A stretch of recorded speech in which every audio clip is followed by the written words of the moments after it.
I'm Mike. And I'm Todd. We're here from Root Shoot Malting. Here's your craft, spirits, and distilling tip of the week.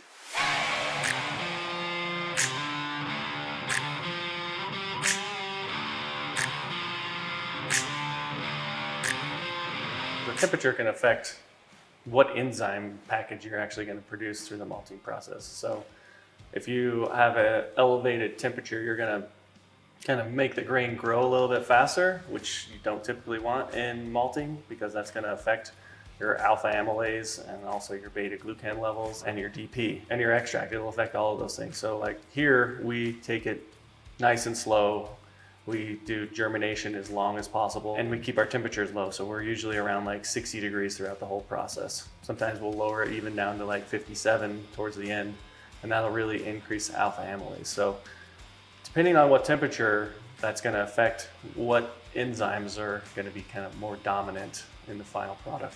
If we increase the temperature, we're going to affect the final quality of the barley. And so that's not our goal through our malting process. It's probably not the goal of anyone's malting process, is to produce a lower quality grain. If you rush the malting process, your mashing regime is going to be affected.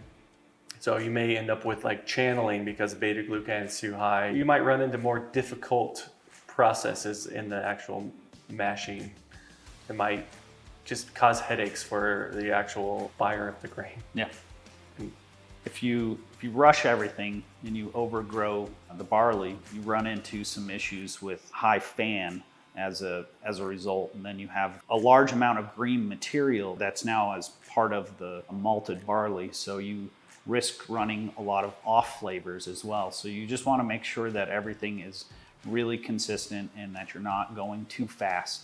Going too slow has its own issues too, where the grain is wet longer, so you risk molding or any of those issues. So it's really kind of navigating a very sweet spot to keep the grain as happy as possible, to keep it looking the best, to keep it smelling the best, and to try to just avoid all those issues and keep that quality as high as possible. Where we make some differentiation on our malts is on the back end with the kilning process. So we have a couple different levers that we can use to help make some different products. So that those levers are time, temperature, and moisture. The higher moisture, higher heat that you apply, you start to get some of what's called the melanoidin effect. So you get some of the browning, toasty characteristics. So depending on, once we get done with germination, what kind of a product we're going to make, those are the levers that we can turn to make those products. Just give you kind of an idea on some of the temperatures inside of the kiln. For our distiller's malt, we're running at about 150 degrees on the back end. And then as we work our way up through the colors, Pilsner is about 160. And then as we move into like our two-row pale or our Genie pale, it runs at about 180 degrees. And then we just keep moving that temperature up to make some different malts. So our Munich 10 is final kiln temperatures are 210 degrees. So it really creates this beautiful brown, toasty aroma characteristics, and then that translates over to that flavor as well.